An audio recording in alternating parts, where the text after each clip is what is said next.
果你今日一打開部手機，不停喺度滑啦滑啦滑啦滑啦，可能你係用緊佢噶啦。但係好少人知道呢一個 app 曾經差啲被 delete。2010年三藩市灣區一個年青人啱啱開始創業，佢叫 Kevin， 佢唔係典型嘅電腦工程師，佢喺 Stanford University 讀管理科學，但係真正影響佢嘅係攝影。大學期間，佢去咗意大利學攝影，開始迷上光影、構圖、捕捉瞬間。由嗰陣開始，佢幾乎去到邊都帶住部相機。但係問題嚟啦，影完相之後，點樣分享好呢？當時啲平台又唔好用，啲相又唔靚咯。畢業之後 ，Facebook 請佢做相片產品方向嘅工作，但係佢拒絕咗。佢自己想做啲嘢，呢一句說話呢，一啲都唔空泛噶，係有啲嘢噶。於是佢整咗第一個 app，Bourbon 個名係嚟自 Bourbon 威士忌嘅，因為佢當時好中意飲咯。Cheers， 飲翻杯先啦。個 app 都有好多嘢噶 ，check in、影相、打卡、遊戲、分享。結果呢，太複雜啦，冇人明同埋冇人用啊！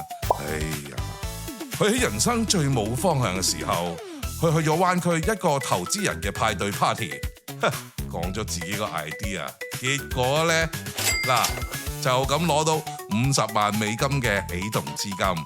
佢開始全力做 Bourbon， 可惜問題並冇解決，用戶仍然係唔用嘅。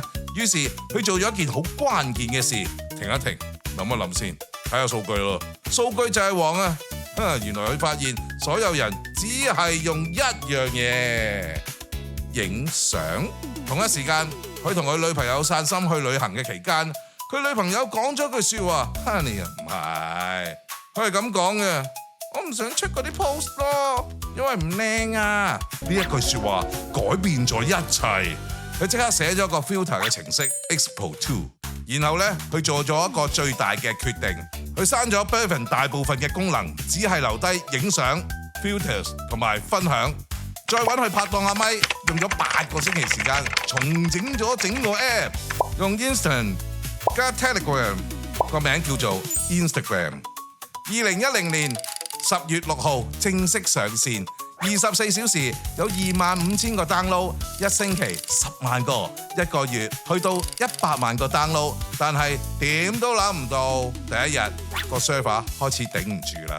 團隊只得4個人，幾乎冇得瞓啊！真係好攰啊！但係真正嘅爆發仲未開始，名人堂啲名人開始用啦。Justin Bieber、Snoop Dogg 一加入一個 post， 幾十萬個粉絲秒速湧入，就好似爆水渠咁樣咯。啲流量係咁爆落嚟，一爆不可收拾，下載數字狂升啊！個伺服器頂唔住啦。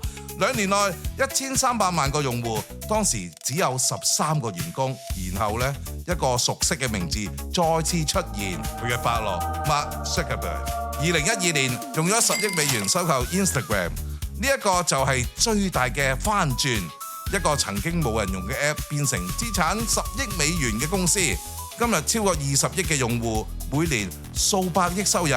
但係故事嘅另一面，唔該起音樂啊，上癮。